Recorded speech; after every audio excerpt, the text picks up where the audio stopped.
Title: Broke but not broken. Hello friends, today I want to share a story called Broke but Not Broken. It's a story of losing a job, watching the bills pile up, and facing that deep, sinking fear that whispers, what now? But more than that, it's a story of reinvention, of turning rock bottom into a solid foundation, of discovering that when the paycheck disappears, something else can rise: creativity. Now, this isn't just one person's experience. This is the reality for millions. In the US, the UK, Nigeria, India, during every economic crisis, people lose jobs, income, and sometimes hope. But some find a way out, not by waiting, not by luck, but by learning new skills, cutting waste, and showing up for themselves every single day. So if you've ever felt stuck, overwhelmed by money problems, or unsure what comes next, this story is for you. Because sometimes, when income stops, creativity begins.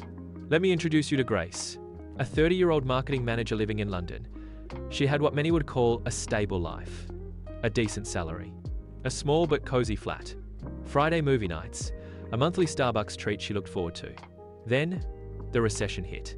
In just 1 week, her company let go of a third of their team. Grace was part of the cut. Her name vanished from the payroll. Her inbox filled with emails about severance and bills. First came the rent reminders, then the food costs, then the panic. Grace updated her resume, polished her LinkedIn, and applied for over 50 jobs in just 2 weeks. No callbacks, no interviews. Just one: we regret to inform you, after another. And let me be clear, Grace is not alone. In Lagos, whole call center teams were wiped out. In Mumbai, tech companies cut junior developers without notice. In New York, small businesses folded overnight. In Johannesburg, university graduates couldn't even find internships.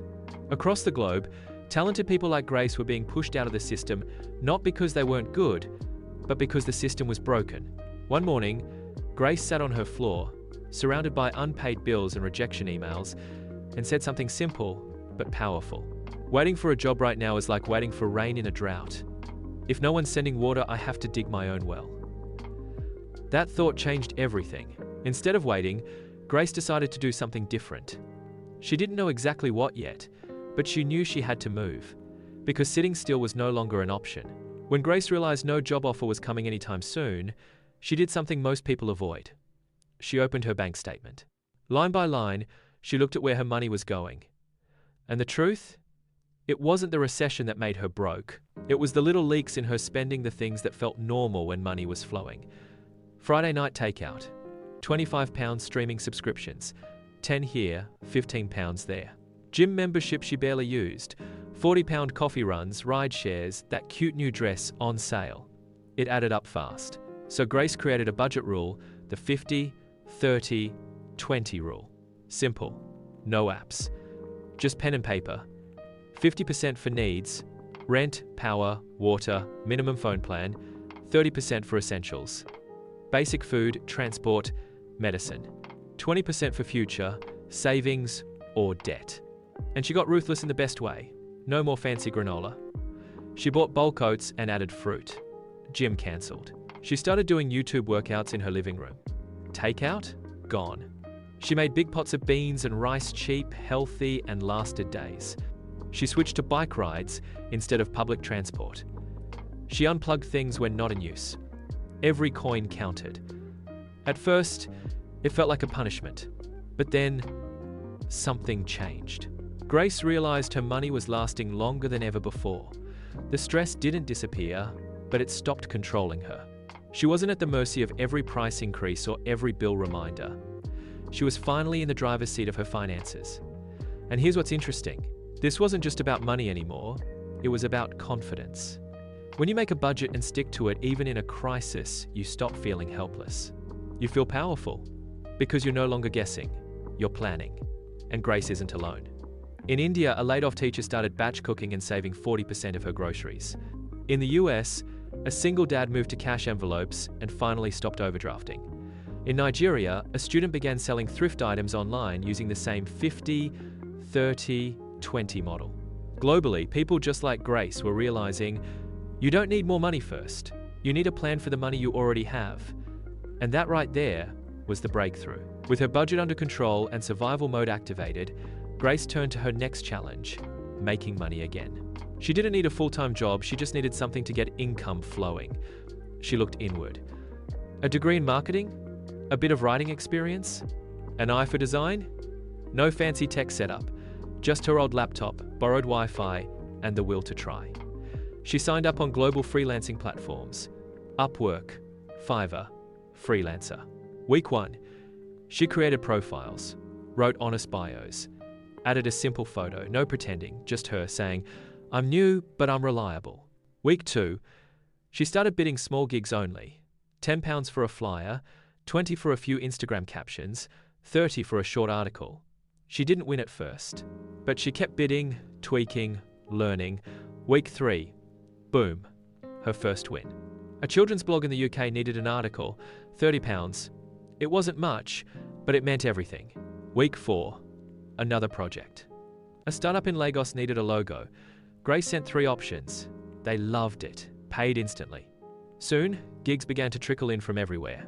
A small business in India wanted weekly email newsletters. A baker in Texas needed menu designs. A real estate agent in Nairobi needed social media templates. She wasn't rich, but now she was earning. Weekly, globally. On her own terms. With each job, her confidence grew.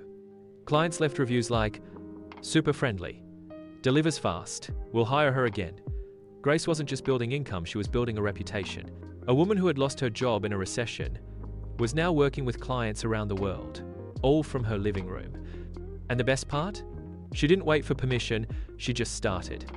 This is happening everywhere. A graduate in India offering proofreading. A mom in the US designing birthday invites. A student in Nigeria ghostwriting blog posts. The platforms are open, the clients are waiting. You don't need to be perfect. You just need to start small, stay consistent, and show up. Grace's journey wasn't a solo miracle. It was a pattern one seen across borders, languages, and time zones. In the United States, thousands of professionals were furloughed during the economic downturn. With bills still rolling in, many turned to online courses. A former event planner in Chicago learned coding in 6 weeks and landed her first freelance tech job. But instead of waiting, skilled engineers started tutoring high school students in math and science.